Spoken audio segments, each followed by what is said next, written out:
Le musée des Confluences à Lyon accueille une nouvelle exposition temporaire présentant des objets envoyés par des missionnaires religieux des 4 coins du monde.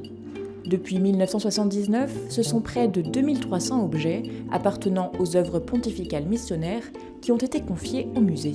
Ici, c'est l'histoire de ce fonds des OPM qui nous a été déposé et qui raconte tout un pan de notre histoire que l'on connaît peu, qu'on connaît mal, et qui raconte à travers ces objets à la fois le regard occidental au XIXe siècle de missionnaires sur des objets et sur des cultures, et aujourd'hui, dans un musée, comment ces objets prennent une autre valeur, un autre statut, parce qu'ils sont étudiés, parce qu'ils sont restaurés, parce qu'on en découvre encore des choses.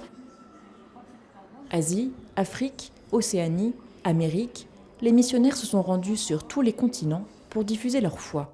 Il faut se prémunir sur l'idée qu'il y ait une mission, ce n'est pas la mission qu'on évoque ici, en effet c'est les missions. Il y a autant de missions et de rapports à la population à cette époque-là que de personnalités de missionnaires. Et c'est un peu ce que l'exposition a voulu faire, montrer une panoplie de portraits et une diversité d'objets ramenés à cette époque.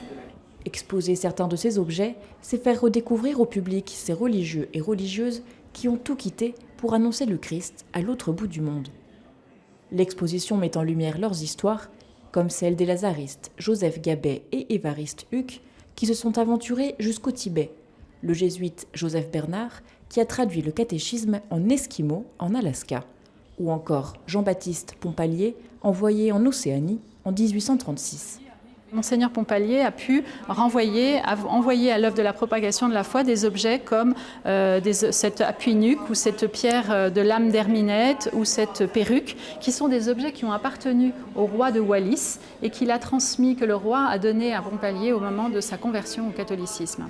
Donc ce sont des objets rares, exceptionnels, qui sont le témoin du rapprochement et de l'entente et de la volonté aussi de poursuivre les relations avec Monseigneur Pompallier. Et ce qui est très intéressant, c'est que c'est le seul cas où nous avons un retour de parole et de la manière dont la population a ressenti cette présence missionnaire, car aujourd'hui, et dans les années 2000, les Maoris ont demandé la restitution du corps de Pompallier qui était enterré en région parisienne, car il fait partie des leurs. Pompallier est un Maori parmi les Maoris.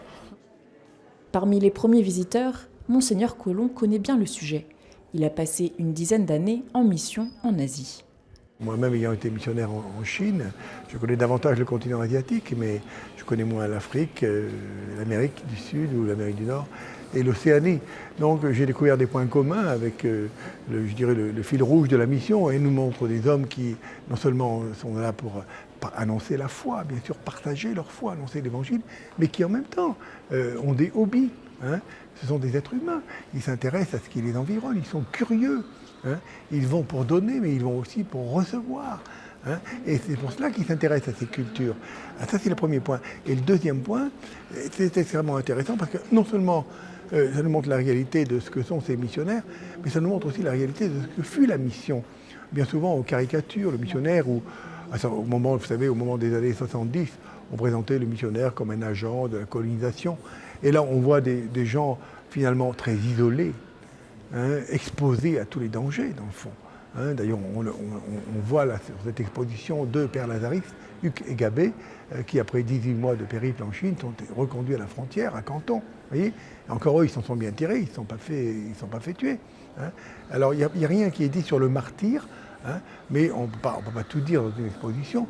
Mais si vous voulez, c'est un témoignage très beau parce qu'il nous montre le missionnaire tel qu'il est.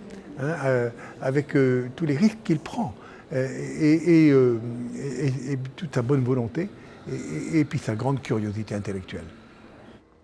Plus loin dans Lyon, la Maison de Lorette accueille une petite partie de l'exposition.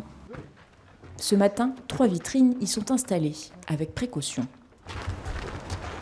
Je veux bien que tu ramènes un bout de mousse pour l'ascenseur.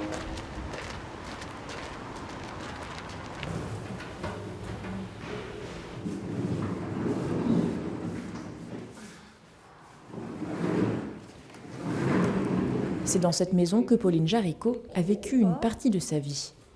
Présenter l'exposition dans la demeure de celle qu'on appelle la mère des missions a du sens. C'est elle qui va initier cette idée merveilleuse en fait, de faire découvrir les territoires dans lesquels les missionnaires vont partir aux personnes qui vont prier et donner pour ces missionnaires.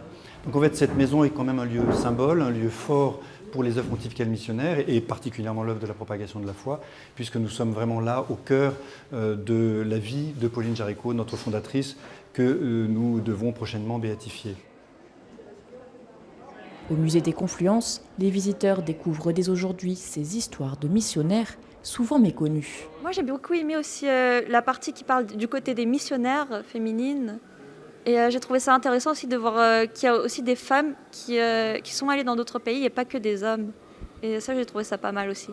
Je suis de culture catho, donc voilà.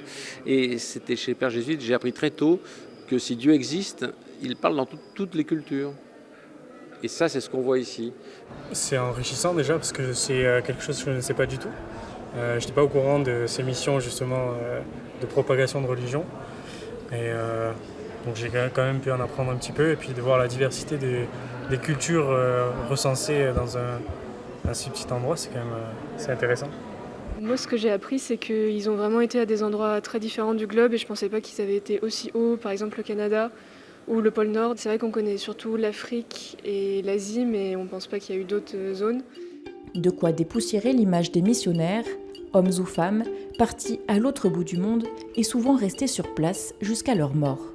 Les objets qu'ils ont envoyés, principaux témoins de leur périple, seront visibles jusqu'au 8 mai 2022 à Lyon.